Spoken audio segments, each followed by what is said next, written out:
नमस्कार साथियों, मैं मनीष भारती संस्कृति पीसीएस प्लेटफॉर्म पर आप सभी का स्वागत करता हूं। साथियों, जैसा कि हम सभी जानते हैं कि बिहार में नई सरकार का गठन हो चुका है, लेकिन इस नई सरकार में बहुत सारी चीज़ें जो हैं वही पुराने हैं।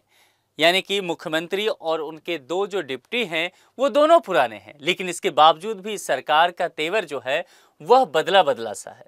सुशासन बाबू यानी कि नीतीश कुमार, उनका 2.0 वर्जन लॉन्च हो चुका है और सुशासन बाबू अपनी छवि को बदलने के लिए फिर से एक बार जुट चुके हैं और कहा जा रहा है कि इस बार नीतीश कुमार न्यू बिहार के मॉडल पर आगे बढ़ते हुए नजर आ रहे हैं। ऐसा क्यों कहा जा रहा है?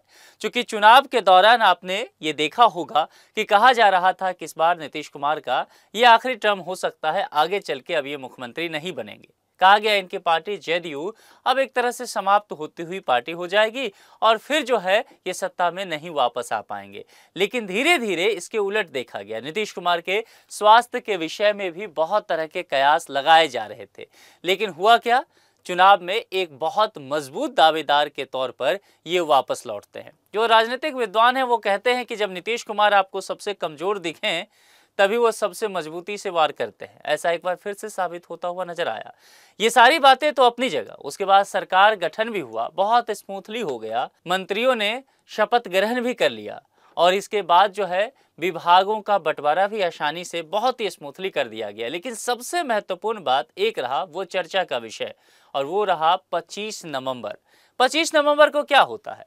बिहार सरकार की नई जो चुनी हुई कैबिनेट है उसकी पहली बैठक होती है और इस कैबिनेट से बहुत कुछ उम्मीदें रही, क्योंकि चुनाव के दौरान भर भर के वादे किए गए थे, लोगों ने जम के वोट भी बरसाया। और पहली कैबिनेट की मीटिंग में नीतीश कुमार की अध्यक्षता में हो रही है और बिहार के लोगों पर खड़े भी उतरते हुए पहले कैबिनेट में ये लोग दिखे। इसमें ऐसे बहुत सारे निर्णय लिए गए जिससे ये कहा गया कि आने वाले समय में बिहार एक मॉडल स्टेट के तौर पर इस देश में बनता हुआ दिखेगा। आखिर इस तरह की क्या बातें की गई और नीतीश कुमार के तेवर क्यों बदले हुए नजर आ रहे हैं, इस बात को भी समझिए। क्योंकि जब से ये सत्ता संभाले हैं इस वाले टर्म में, आप देखेंगे कि इस बार पहली बार ऐसा हुआ है कि नीतीश कुमार जब भी मुख्यमंत्री रहे हैं गृह मंत्रालय उन्हीं के पास था। पहली बार ऐसा हुआ है कि गृह मंत्रालय उनके पास नहीं रहेगा, बल्कि उन्हीं के एक डिप्टी और भारतीय जनता पार्टी के सीनियर लीडर सम्राट चौधरी के पास चला गया है। यानी कि गृह विभाग चला तो निश्चित तौर पर गया, लेकिन इसके बावजूद भी अगर देखेंगे मुख्यमंत्री नीतीश कुमार काफी एक्टिव अब नजर आ रहे हैं। 10वीं बार रिकॉर्ड स्तर पर देखा जाए तो मुख्यमंत्री पद की शपथ भी ले लिया और उसके बाद देखेंगे जैसे ही मुख्यमंत्री बनते हैं अचानक से इनकी हलचल तेज हो जाती है।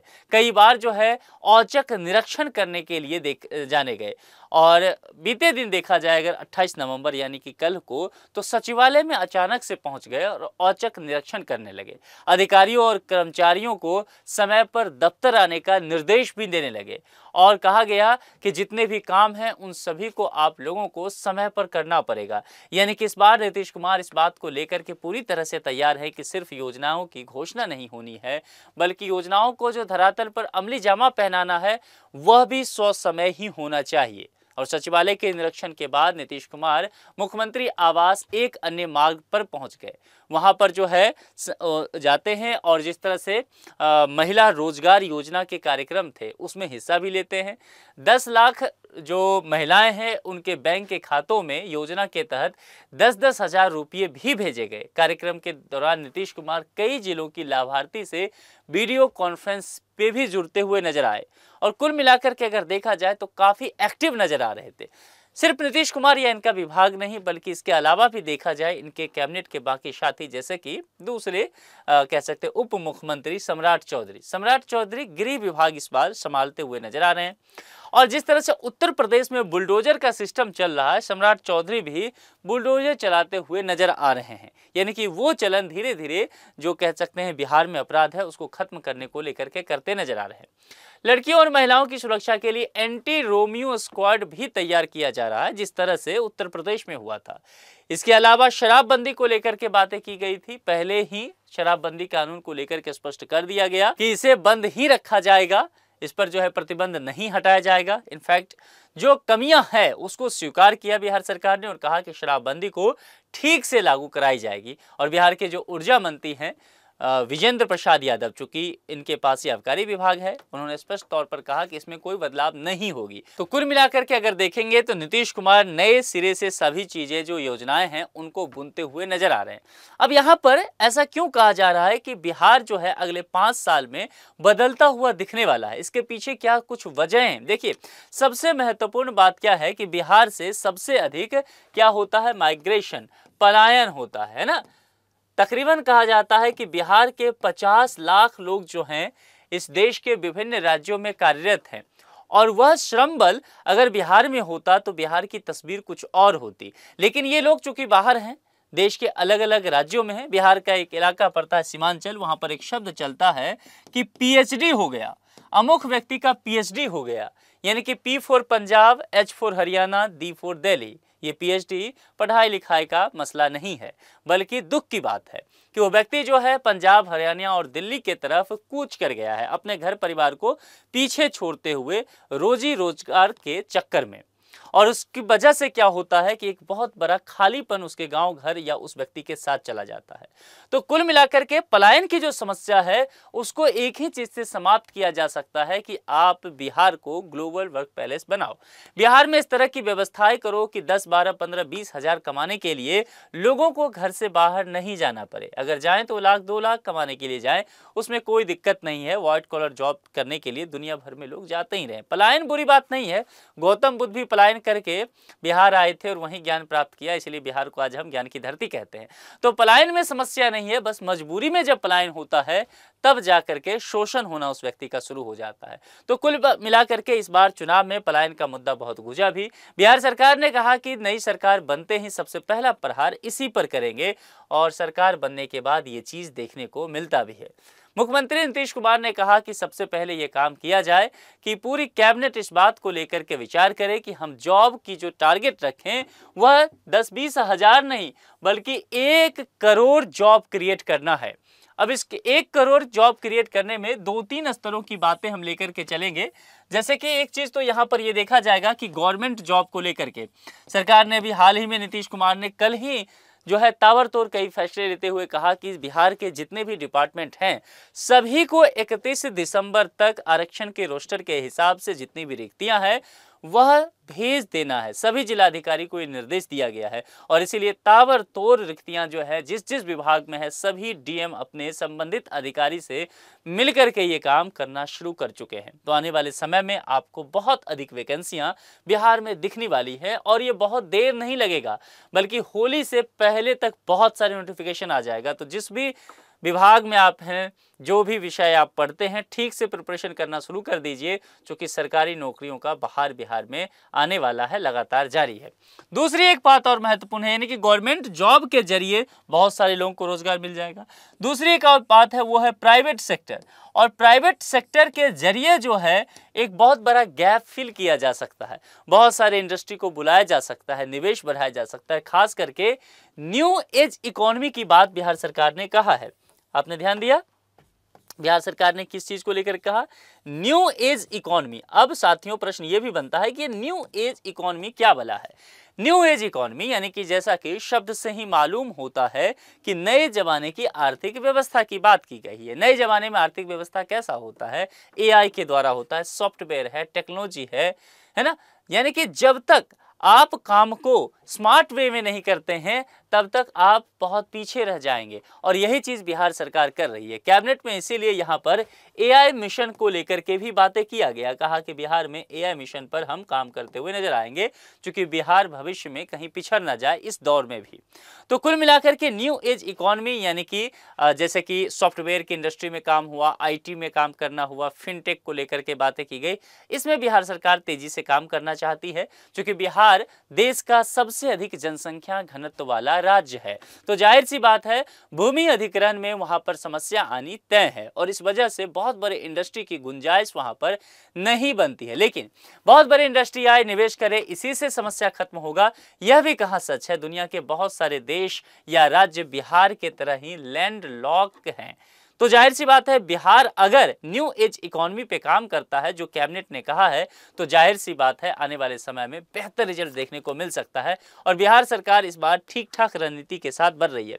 लेकिन साथियों ये सारी चीजें अपनी जगह है, दो यहाँ, और तीसरा एक महत्वपूर्ण क्या है कि आप स्टार्टअप को नहीं छोड़ सकते हैं। स्टार्टअप्स जो हैं वो बेहद महत्वपूर्ण है। समय के साथ सिर्फ आप जॉब सीकर अपने युवा को नहीं बना सकते हैं, बल्कि जॉब क्रिएटर भी बनाना चाहिए। और जॉब क्रिएटर बनाने के लिए जो एक चीज सबसे ज्यादा इंपॉर्टेंट है वह है कि उनमें स्किल्स होने चाहिए, हुनरमंद होंगे। हुनर होगा तो वह घर पे कहीं पे भी रहेंगे, वह कामकाज कर लेंगे। और इन सब को सपोर्ट किससे चाहिए? बैंक से चाहिए, बैंकिंग सिस्टम से चाहिए कि यहाँ से लोन मिले। इसी के तहत देखेंगे महिलाओं को 10-10 हज़ार भी दिया जा रहा है, जो राशि और बढ़ाया जाएगा। लेकिन ये सारी चीजें जो है ना वो एक चीज पर टिका हुआ है, वो क्या है? इंफ्रास्ट्रक्चर। किसी भी राज्य का अगर इंफ्रास्ट्रक्चर बेहतर नहीं होता है तो वो राज्य बहुत अच्छा नहीं कर पाएगा। और यही बात नीतीश कुमार भली भांति से जानते हैं। इसीलिए नीतीश कुमार को कहा जाता है कि वो बेहद जिद्दी प्रवृत्ति के व्यक्ति हैं और लगातार केंद्र सरकार से इस बात को लेकर के अड़े रहे कि बिहार को विशेष राज्य का दर्जा दीजिए। केंद्र सरकार ने समझाया कि पहले ही इस बात को लेकर क्लियर किया गया है कि विशेष राज्य का दर्जा देना संभव नहीं हो सकता है। तो नीतीश बाबू जो है यहाँ तक थोड़ा लचीला हो गए और कहे तो ठीक है, विशेष पैकेज ही दे दीजिए। और उसके बाद आपने देखा होगा कि जब पिछले 2 बजट पर आप ध्यान देंगे तो सबसे सेकेंड लास्ट वाला देखेंगे, उसमें 59,000 करोड़ रुपया बिहार को दिया गया। ठीक से समझिए, 59,000 करोड़। केंद्र की सरकार ने, निर्मला सीतारमन जब बजट भाषण पढ़ी तो बिहार के लिए पूरा गुना भाग जोड़ घटाव करके देखा गया तो वह आंकड़ा 59,000 करोड़ तक पहुंच गया। लोगों ने कहना शुरू कर दिया कि केंद्र सरकार क्या देश का बजट बना रही है या बिहार का बजट ये था। लेकिन जो भी हो, लेकिन बिहार के लिए भर भर के उसमें योजनाएं थी और सरकार जम के पैसा बिहार पर लुटाते हुए नजर आई। उसका यहाँ पर फायदा भी देखने को मिला। बिहार में मखाना बोर्ड की बात की गई, बिहार के दरभंगा मखाना इंस्टीट्यूट को नेशनल इंस्टीट्यूट का दर्जा दिया गया, बिहार में ढेर सारे एक्सप्रेस वे की बात की गई, बिहार में जो है विष्णुपद मंदिर को कॉरिडोर की बातें की गई, बिहार में बहुत सारे एयरपोर्ट्स देते हुए नजर आए। तो कुल मिलाकर के देखेंगे बिहार जो है वो लगातार हर तबके में, हर कह सकते हैं कि जो सेक्टर्स है सब में बेहतर काम करता हुआ नजर आ रहा है। सबसे महत्वपूर्ण एक काम क्या हुआ कि जो उड़ान योजना है, उड़ान योजना, उड़े देश का आम आदमी, इसके तहत बिहार ने अपने डिमांड में बहुत ज़्यादा कटौती नहीं किया और ढेर सारे एयरपोर्ट्स अपने हिस्से के मांग लिए और भारत सरकार को भी मानना पड़ा। बिहार में 6 नए एयरपोर्ट्स को लेकर के और बातें की गई है, अप्रूव कर दिया गया है। अप्रूवल मिलने के बाद जल्द ही इस पर काम शुरू हो जाएगा। जबकि आपको पता हो चुनाव से ठीक पहले पूर्णिया एयरपोर्ट का उद्घाटन किया गया था, है ना? पूर्णिया एयरपोर्ट का उद्घाटन हो चुका है।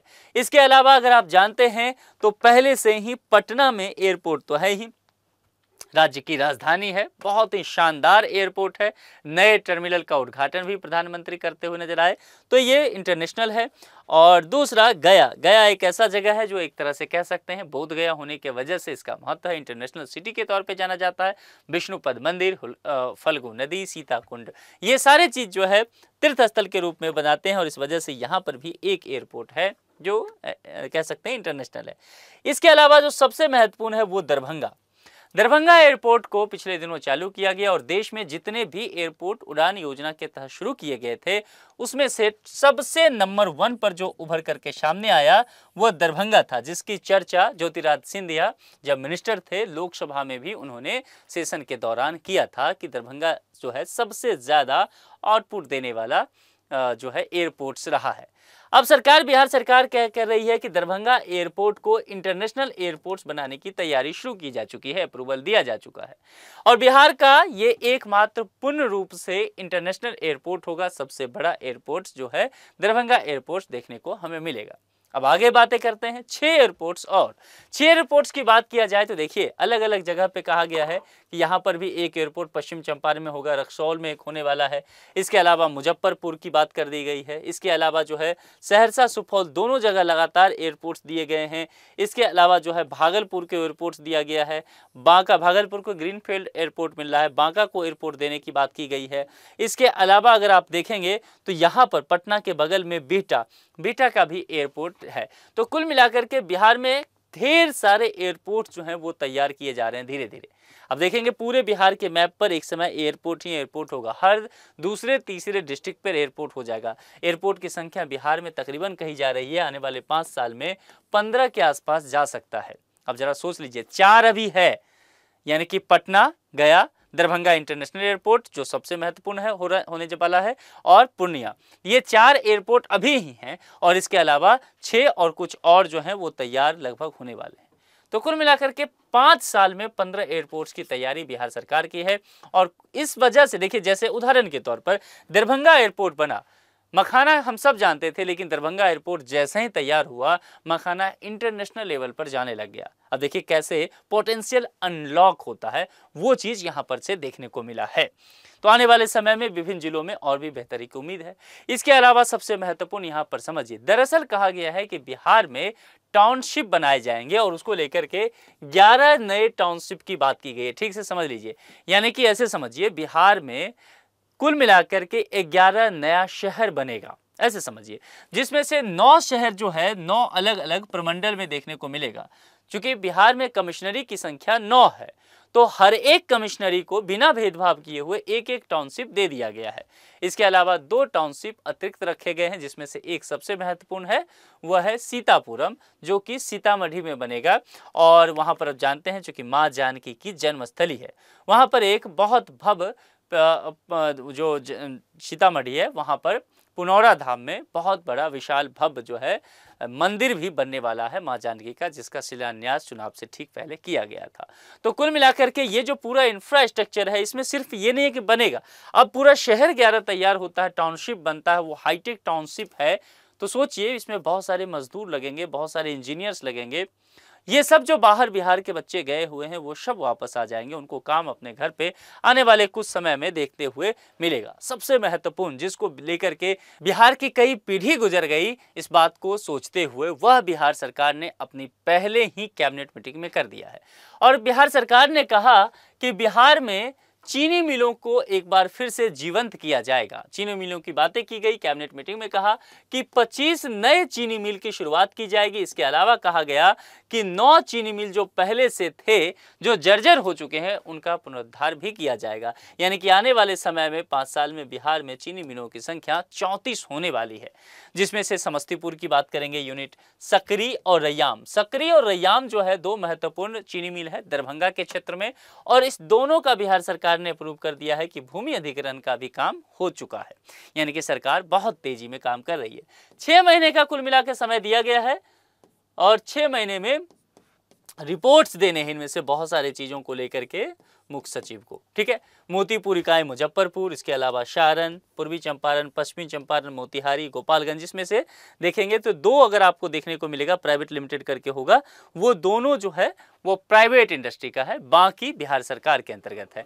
तो और 25 जो है वो नए चीनी मिल किए जाएंगे। तो सोचिए जरा किसानों के जीवन पर क्या प्रभाव पड़ने वाला है। कितने सारे गन्ना किसान जो हैं वो खुश होने वाले हैं। और एक तरह से उत्तर बिहार का हिस्सा देखेंगे ना, तो वह गन्ना की खेती करना ही छोड़ दिया था, लेकिन इन चीनी मिलों की वजह से, जो प्रधानमंत्री अपने चुनावी रैली में कहते थे बिहार की मीठी चाय पीना चाहते हैं, तो वो मीठी चाय कैसे पिएंगे? पशुपालन ठीक से होगा तभी तो, और दूसरी बात गन्ने की खेती सही से होगी तभी तो, चीनी तभी तो निकलेगा। और ये सब चीज़ें तभी होगा जब चीनी मिलों की संख्या तेजी से बढ़ाई जाएगी, और ये होता हुआ दिख रहा है। इन चीनी मिलों के आसपास निश्चित तौर पर बहुत सारे इंडस्ट्री लगेंगे, और ये 34 चीनी मिल जो हैं, उम्मीद है कि बिहार की पूरी अर्थव्यवस्था को बदल दे और आर्थिक गतिविधि जो है बिहार में तेज हो जाए। इसके अलावा यहाँ पर बातें की गई है मेट्रो की। बिहार में पटना मेट्रो का इनॉग्रेशन कर दिया जा चुका था बिहार चुनाव से ठीक पहले। हालांकि तकरीबन 3.5-4 किलोमीटर का ही हुआ, कुछ ही स्टॉपेज हुए, लेकिन सांकेतिक तौर पर उद्घाटन हो चुका है पटना मेट्रो का। काफी विलंब हुआ, अब जल्द ही बाकी जो है कॉरिडोर वो खोल दिए जाएंगे, उसकी भी तैयारी लगभग पूरी होने को है। लेकिन इसके अलावा जो सबसे महत्वपूर्ण है कि बिहार के अन्य 4 शहरों को जो है मेट्रो में पहले ही अप्रूवल दे दिया गया है, वहां भूमि अधिग्रहण का काम जारी है, और जिसमें अगर देखा जाए तो मुजफ्फरपुर, दरभंगा, भागलपुर और गया का भी नाम है पटना इसके अलावा। यानी कि आने वाले समय में मेट्रो सूची के शहरों में देखा जाएगा तो बिहार के 5 शहर उसमें नजर आने वाले हैं, जो निश्चित तौर पर इंफ्रास्ट्रक्चर को बहुत बदलने वाला है। सबसे महत्वपूर्ण बात क्या है? बिहार की महिलाएं। बिहार की महिलाओं को लगातार स्ट्रॉन्ग किया गया है। 2005 में जब नीतीश कुमार फुल फ्लेज कह सकते हैं एक बार मुख्यमंत्री बनते हैं, उस वक्त से ही उन्होंने इस बात की शुरुआत की कि महिलाएं समाज की, परिवार की रीढ़ होती हैं, इसीलिए किसी भी हाल में इन्हें सशक्त करना ही पड़ेगा। तो बच्चियों को साइकिल दिया गया, पोशाक दिया गया, पढ़ने के लिए किताबें दी गई और फिर कहा गया हम आपको स्कॉलरशिप भी देंगे। ना सिर्फ कहा गया बल्कि बिहार के तमाम बच्चों को ये सब दिया गया। समय के साथ जो है महिलाओं की बुनियादी जरूरतों को भी समझा गया और बुनियादी जरूरतों को समझते हुए ये तय किया गया कि महिलाओं को सरकारी नौकरी में आरक्षण भी दिया जाए। पुलिस बल की बात की जाए तो 35% आरक्षण महिलाओं को दिया गया और बिहार ऐसा करने वाला पहला राज्य बना। और यही वजह है कि आज देश भर में कोई भी राज्य उठा लीजिए, बिहार में पुलिस बल में सबसे अधिक महिलाएं हैं। बिहार इसमें नंबर 1 हो चुका है। इसके अलावा जब पंचायती राज की बात की गई तब भी महिलाओं को 50% आरक्षण देने का काम बिहार ने सबसे पहले किया नीतीश कुमार के माध्यम से। और इस वजह से पंचायती राज में देखा जाए तो महिलाओं का प्रतिनिधित्व बिहार में सबसे अधिक हुआ। समय के साथ चीजें बढ़ती चली गई और फिर चुनाव से ठीक पहले नीतीश कुमार ने यह सोचा कि जिस तरह से जीविका दीदी का प्रोग्राम जो है वो काफी फला बढ़ा। और जीविका दीदी की अगर बात किया जाए तो बिहार में ग्रामीण अर्थव्यवस्था को लेकर के और उसमें की जो महिलाएं हैं उनका जीवन बदलने में जीविका दीदी वाला जो प्रोग्राम है वो काफी फला फूला, काफी महत्वपूर्ण साबित हुआ। और उसी चीज को आगे बढ़ाते हुए वे तमाम महिलाएं जो किसी भी स्थानीय स्तर की स्वयं सहायता समूह से जुड़ी हुई हैं, सरकार ने कहा कि ऐसे 75 लाख महिलाओं को हम जो है 10-10 हजार रुपया सीधे बैंक अकाउंट में देंगे। वो इसलिए कि वो स्वरोजगार कर सकें और स्वरोजगार अगर वो बेहतर तरीके से करती हैं तो आगे चलकर की ये रकम उनको 2 लाख तक बढ़ाया जाएगा। चुनाव से पहले भी 10-10 हजार रुपया जो है बहुत सारी महिलाओं को दिया गया, 75 लाख महिलाओं को दिया गया। और अब जो है चुनाव के बाद भी कल ही आप जान रहे हैं कि नीतीश कुमार जी ने बहुत सारी महिलाओं को फिर से 10-10 हजार रुपया उनके बैंक अकाउंट में ट्रांसफर कर दिया है। अब इसमें से मान लेते हैं 50% महिलाएं भी अपने पैसा का सही उपयोग कर लेती हैं, जो 10 हजार दिया है वो आगे चल के 2 लाख तक बन जाएगा। यानी कि जब हम एमएसएमई सेक्टर की बात करते हैं, छोटे मोटे काम की बात करते हैं, तो महिलाएं उससे कर सकती हैं। बैंक से लोन मिलना भी महिलाओं को आसान किया गया है। अगर 50% महिलाएं भी स्वरोजगार का रास्ता अपना लेती हैं तो निश्चित तौर पर बिहार का तो हर एक घर, परिवार जो समाज वो पूरी तरह से बदलता हुआ नजर आएगा, घर घर उद्योग लगता हुआ नजर आएगा। अब यहाँ के बाद चलिए जरा शिफ्ट करते हैं। युवाओं का सबसे पसंदीदा काम जो होता है वो है खेलना, स्पोर्ट्स। और बिहार सरकार लगातार, एक समय बिहार में ऐसा होता था कि कहा जाता था पढ़ोगे लिखोगे तो बनोगे नवाब, खेलोगे कूदोगे तो बनोगे खराब। बिहार के हर घर में ये कहावत हर एक बच्चे ने सुना होगा। वजह यह कि बिहार एक ऐसा जगह जिसको ज्ञान की धरती कहा गया, आईएएस आईपीएस का फैक्ट्री माना गया। बहुत सारे इंजीनियर, मैथमेटिशियन बिहार से निकलते रहे। लेकिन समय के साथ अलग अलग चीज़ों में भी कदम ताल करने की आवश्यकता है और इस सब चीज़ों को जोर देते हुए बिहार सरकार ने तय किया कि खेल में भी बिहार पीछे नहीं रहेगा, उत्कृष्ट होना चाहिए। और ये स्वप्न देखा गया कि बिहार के पास अपना एक स्पोर्ट्स कॉम्प्लेक्स ही हो। बहुत कठिन ये काम था लेकिन ये स्वप्न साकार हो गया। और राजगीर, जो राजगीर मगध साम्राज्य का आप समझ सकते हैं कि राजधानी हुआ करता था, 5 पहाड़ियों से घिरा हुआ जगह, 16 महाजनपद का सबसे मजबूत और समृद्ध शक्तिशाली महाजनपद वह मगध था। उसी जगह को चुना गया राजगीर, जिसकी राजधानी पहले मगध की राजधानी हुआ करती थी राजगीर के नाम से। राजगीर में एक स्पोर्ट कॉम्प्लेक्स ही बिहार सरकार ने बना दिया। वहां पर क्रिकेट का स्टेडियम भी अब लगभग तैयार हो चुका है। चुनाव से पहले उसके एक पवेलियन का उद्घाटन भी किया जा चुका है। जल्द ही अब ये पूरी तरह से बनकर के तैयार हो जाएगा। आने वाले समय में इसमें बहुत सारे रणजी मैच और इसके अलावा आईपीएल और फिर इंटरनेशनल मैच भी देखने को मिलेंगे। इसके अलावा बिहार में अब देखेंगे कई तरह के हॉकी, कबड्डी, केसीआई गेम्स वगैरह जो हैं वो पूरी सफलतापूर्वक किए गए। तो बिहार में एक स्पोर्ट्स का पूरा माहौल बन गया है। और फिर सरकार ने कहा कि हम ये सोच रहे हैं कि प्रत्येक जिला स्तर पर तो एक स्टेडियम बने ही, लेकिन प्रत्येक पंचायत में भी एक स्टेडियम का निर्माण किया जाए। यानी कि आने वाले समय में देखेंगे तो बिहार के हर एक गांव घर में एक स्टेडियम आपको दिखेगा। तो सोच सकते हैं बिहार की पूरी तरह से खेलने कूदने की जो व्यवस्था है वो पूरी तरह से बदल जाएगी। और एक ही वैभव सूर्यवंशी 14 साल का लड़का पूरे अगर क्रिकेट पे भारी पड़ रहा है तो जरा सोचिए बाकी कितने वैभव और कितने धोनी आ सकते हैं। अब चलिए जरा बात करते हैं इंफ्रास्ट्रक्चर की, क्योंकि रफ्तार किसी भी राज्य को पकड़नी है तो उसका इंफ्रास्ट्रक्चर और खास करके सड़कें बेहतर होनी चाहिए। बिहार के लिए कहा जाता है कि नीतीश कुमार से पूर्व जो है बिहार राज्य की जिस तरह से बिहार राज्य की अर्थव्यवस्था गड्ढे में रहा, वैसे सड़कें भी गड्ढे में थी, लेकिन समय के साथ इसको समतल पे लाया गया है और ये तेज रफ्तार पकड़ने के लिए अब तैयार है। अगर आप देखेंगे बिहार में गया से मतलब आमोस दरभंगा वाला आपको अगर एक्सप्रेस वे देखे तो वो बिहार का पहला एक्सप्रेस वे होगा। लगभग बहुत तेजी से तैयारी से चल रहा है। विभिन्न शहरों में जाम मुक्त करने के लिए ओवरब्रिज वगैरह भी बिहार में बनाए जा रहे हैं। इसके अलावा रेलवे का दोहरीकरण का काम किया जा रहा है, इलेक्ट्रिसिटी से रेलवे को जोड़ा जाए, ये सारे काम भी तेजी से चल रहे हैं। कई तरह के एक्सप्रेस वे, हाईवे और जो है स्टेट हाईवे का भी निर्माण बिहार में कराया जा रहा है। पटना का मेरिन ड्राइव सबसे फेमस उसमें रहा ही। चुनाव से पहले बहुत सारे नेता वहां पर जाकर के रील्स बनाते भी नजर आए और वायरल भी हो गए, हालांकि अलग बात है कि चुनाव हार गए।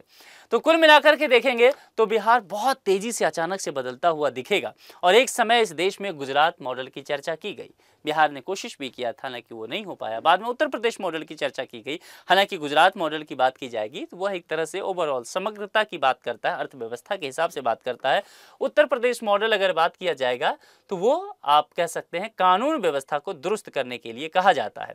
बिहार को इसकी दोनों की जरूरत है, यानी कि समय के साथ अगर बिहार को बदलना है तो गुजरात मॉडल्स के अर्थव्यवस्था के आयामों को छूना पड़ेगा और उत्तर प्रदेश मॉडल से जो कानून व्यवस्था को सही करना है वह भी लेना पड़ेगा। बिहार कुल मिलाकर के दोनों ही व्यवस्थाओं को समग्रता से लेना चाह रहा है और धीरे धीरे इसके हिसाब से आगे बढ़ता हुआ दिख रहा है।